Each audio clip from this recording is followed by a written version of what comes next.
I would describe Erin as optimistic. You get a strong sense that she believes that there is a way we can solve problems together. She brings her whole self to every aspect of her life. Those of us who've had the privilege of working with her, we've seen that in her and we've benefited from it. I think that there is an innovation to her leadership style that's probably not traditional. She is someone who fundamentally understands the tension in government between urgency and patience. She's a really competent person. You know, she's not sort of flashy or no drama. just get the work done, you know.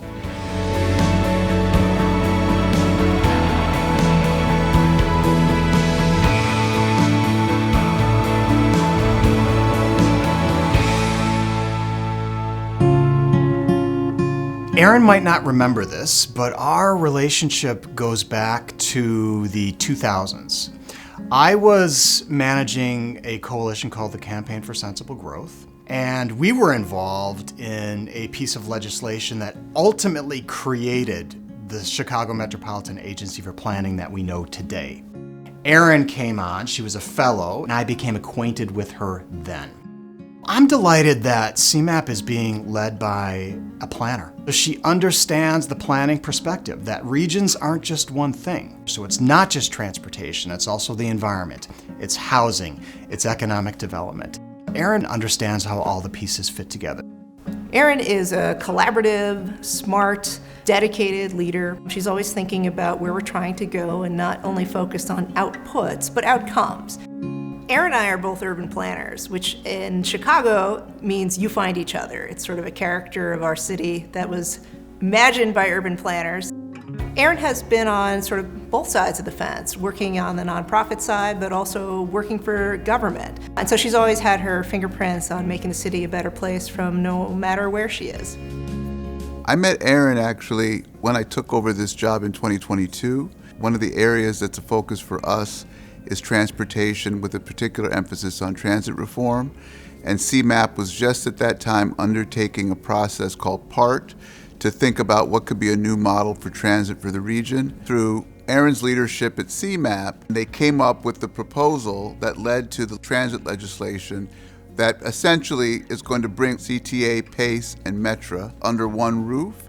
That was my main experience in working with her, that she was able to really drive a wonderful process that we all know ended up with a transformational piece of legislation in Springfield.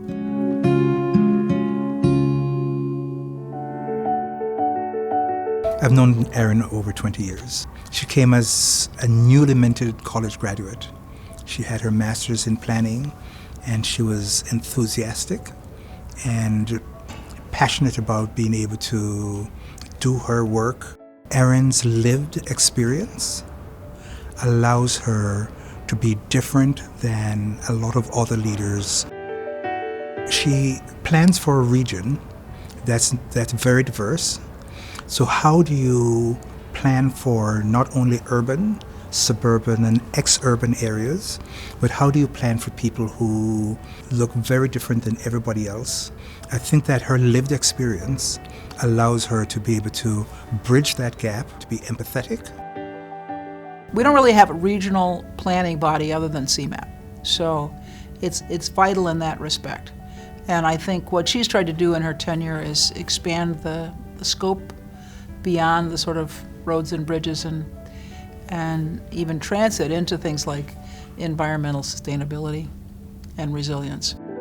She's been doing the difficult work of trying to bring people together across the region, and there's nobody else that's doing that work. That makes CMAP kind of a unicorn, and her work critically important. Erin, congratulations for winning the Excellence in Public Service Award. Congratulations, you deserved it. Erin, congratulations. You deserve it. You're a model for all of us, and keep doing what you're doing. Congratulations, Erin. Congratulations, Erin. So proud of you.